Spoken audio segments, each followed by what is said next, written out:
Hello everyone, my name is Rochelle Innocent and I'm the founder and CEO of Project Purpose. Welcome to our channel.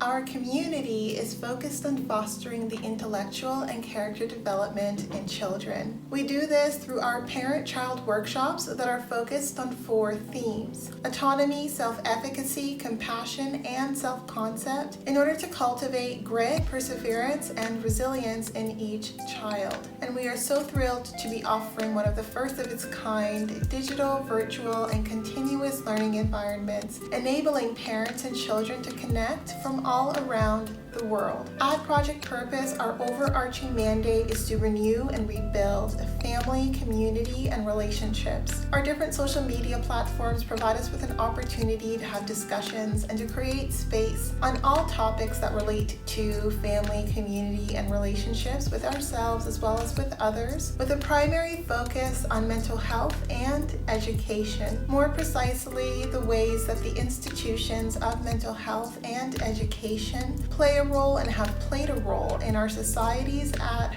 large. These discussions and debates provide us with an opportunity to think critically about what needs to change within these structures for us to live up to our bold slogan, support, protect, and empower each child through youth-focused development, better known as leadership in juvenescence. We recognize that in valuing our children's leadership potential, this also translates as recreating and co-creating environments, both socially and politically, that will enable our children to thrive. For those of you who are particularly keen on the topic, we also write thought pieces every other Sunday. We actually are dropping a thought piece this upcoming Sunday, so be sure to meander over to the website and check out our online content. Now, if it is the case that you are looking for a listening alternative, well, we're available wherever podcasts are playing, and we have also provided you with a few links down below. Now, as is the convention, be sure to subscribe, hit that post notification bell so that you are aware of every time we post. And of course, if you like these conversations and you want to keep them going, like, comment, and share this segment. Let's get into it. Hello ladies and gentlemen, and welcome back to another segment here on Project Purpose. For those of you who are new, we cover topics that relate to mental health, mental wellness, and education on a week-by-week basis, and today's topic of discussion is mental health. On the topic of mental health, I want to talk about not rushing. I want to talk about the importance and the significance to our mental health in taking our time. And I think this is so important, and it is a lesson that I learned during the pandemic especially, and I am so happy that it was one of the gifts that the pandemic gave me, because I recognized really the flaw in the logic with manufactured urgency. And I am someone when if there is a sense of urgency, a lot gets done. There's a lot less discipline. I'm a lot more motivated to get things done if a lot of things need to get done all at once. And I think that it's a thrill factor. There's something about the time pressure that is very appealing to my system. I like the stress that is ignited as a result of that. I think when I was actually introduced to real stress, to real crises, when I was actually really in the grind, and the stress was really about survival, it wasn't about creating this sense of needing to survive in order to really get myself up in gear. When the moments passed and I didn't have real threats in front of me, the concept of creating a sense of threat, of putting myself in a stress state and putting myself in a survival state in order to get things done was just less appealing, because I just realized how hard it was on my body, for one, and two, how it really didn't enable me to think at my best. And I think also recognizing the way that I navigated truly dangerous situations, I was able to think at my best when I allowed myself to be at rest between those states of urgency. So I think that there is a real value in what gets activated mentally when it is truly a state of urgency. But I think what we do is we burn through those resources if we're constantly manufacturing urgency to get things done. So that's really the tenet that I want to really share here. And there are a few areas that I used to rush all the time that now I refuse to rush, and I'm going to share those areas with you now. So we're gonna start with the first one, and it's my daily task list. And what I've recognized works better for me is to have the things that are like absolutely necessary, need to complete in a day, and then have the nice to haves. And be okay if the things that I absolutely needed to do, I typically will only give myself maybe 5 priority items a day of things that I need to do. And that involves exercise, that involves like eating the kind of food that I'm eating. Like I'm trying to be very holistic in the way that I think about my priorities. It's not just about productivity, it's about health, it's about maintenance, it's about restoration, and all of those things are kind of in my list as like the priority things that I need to do. And so when it comes to food, when it comes to exercise, and some things on my task list, especially to do with Project Purpose, there are some areas that are just non-negotiable. Unless I'm actually dealing with a crisis, those things are absolutely going to get done. But then there are also things on my list that are nice to have. Like if I have the energy left, if I have the time left by the end of the day, I'm going to do these things too, because it'll be a nice cherry on top of the cake. But that's if I have the energy to do so. And I find that a lot of the times we make our lists and then we stress ourselves out with the task of finishing those lists. And I think that is counterintuitive, because we make a list so that we're clear by way of where we want our energy to go in the day. We don't make the list as a penal system for what it is that we failed at doing based on what it is that we hoped to accomplish within that day. And I recognize that when I set a priority list, there are certain things in those priority lists that I have no control over the time that it takes for me to do them. And I've recognized that like if I have something where it's very tedious, it's very administrative, it doesn't take a lot of like active thinking, but it's a lot of repetitive work, but that it needs to get done, then I'm okay if it means that 2 priorities drop off the list in order for me to hit the ground running for that specific priority. And that brings me to my second point, whereas there are certain things that cannot be rushed, right? And if you rush them, you do them poorly. And if you're gonna do it poorly, why do it at all? And I think that's just one of the principles that I grew up hearing all the time, is if you're gonna do something, if something's worth doing, then do it well, do it right. And it is something that has just been fused in my brain. And it was usually when it was Sunday chores, because in my family growing up, Sundays were reset days, and I've carried that into adulthood, where you reset for the week. You do all your laundry, you do all your deep cleaning, you get yourself organized for the week on Sundays, because for us, Sunday is the first day of the week. And so it's good to kind of clear through what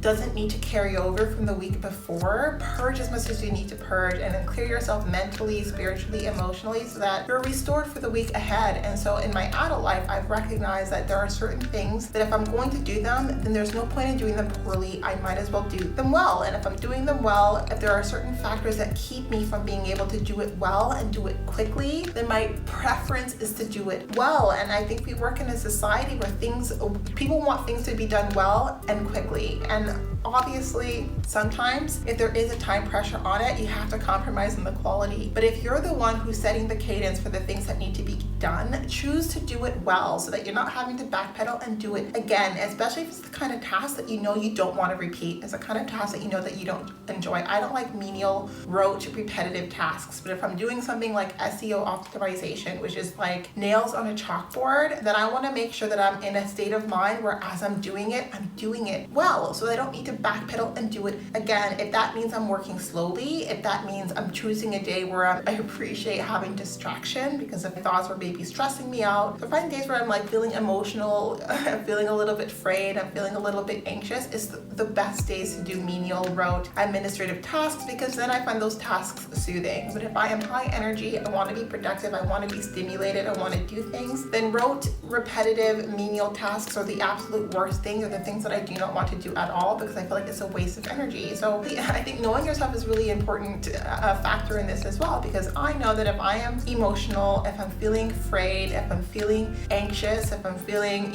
things that I don't care to feel, then doing rote, repetitive tasks that don't require me to think actively are like the perfect solution, because then I find those tasks soothing. But if I am happy, if I am engaged, if I'm looking to be stimulated, I want to actively interact with my environment, then no, rote, menial, repetitive tasks are the absolute last thing that I want to do. So know yourself, but also know that if you're going to put your energy into anything at all, if it's worth doing, it's worth doing well. I don't care how many people talk about speed and how speed is so important. I think speed is important when you have the proficiency to do it well. So I've always preferred accuracy over speed. And a lot of the times when I was in school, when they put time pressure on me because I appreciate accuracy, my grades don't actually reflect. And I've had professors tell me your grades don't actually reflect how much you know because you've taken the time to know things on your own timeline. I don't like people to rush my learning process. Learning is not about performance, and when I'm focused on learning, then it hurts performance because performance is about speed, but learning is about accuracy. Know the difference and know where you put your value on either or of those levers, because those are the two mechanisms that are going to be the levers that translate to success for you in your life. When you figure out what your balance is between speed and accuracy, and when you figure out what things require speed and what things require accuracy, and you navigate your energy accordingly, then you are a powerhouse and you are a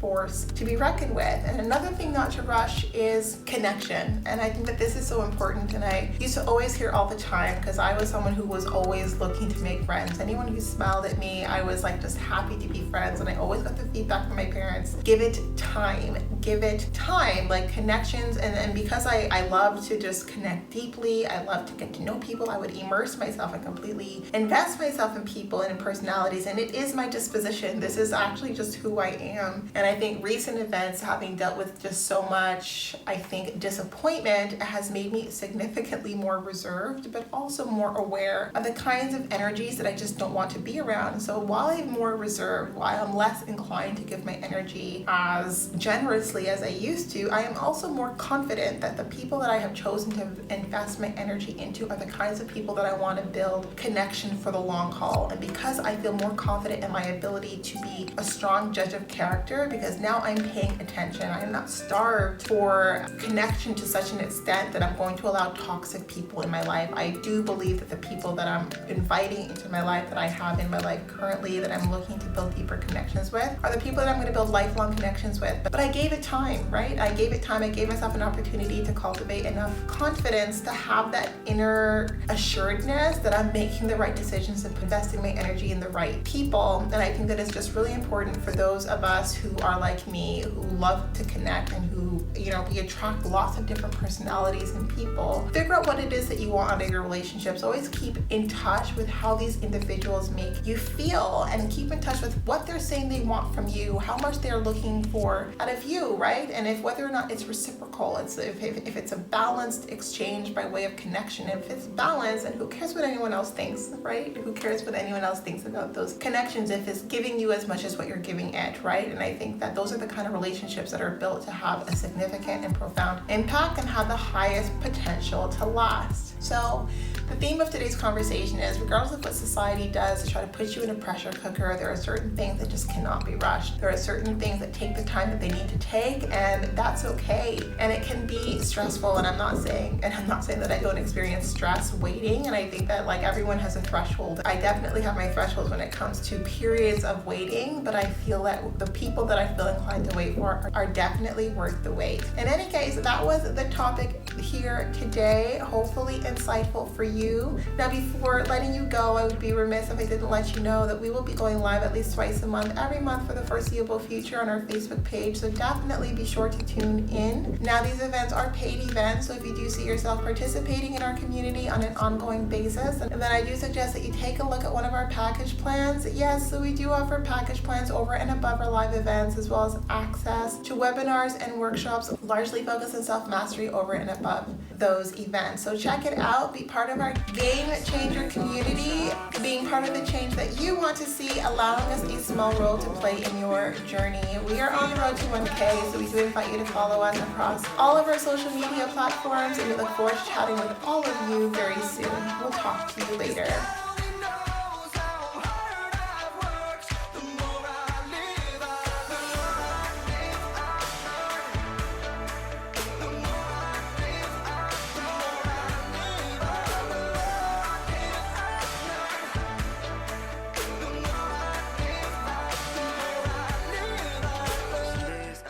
Like no one's listening.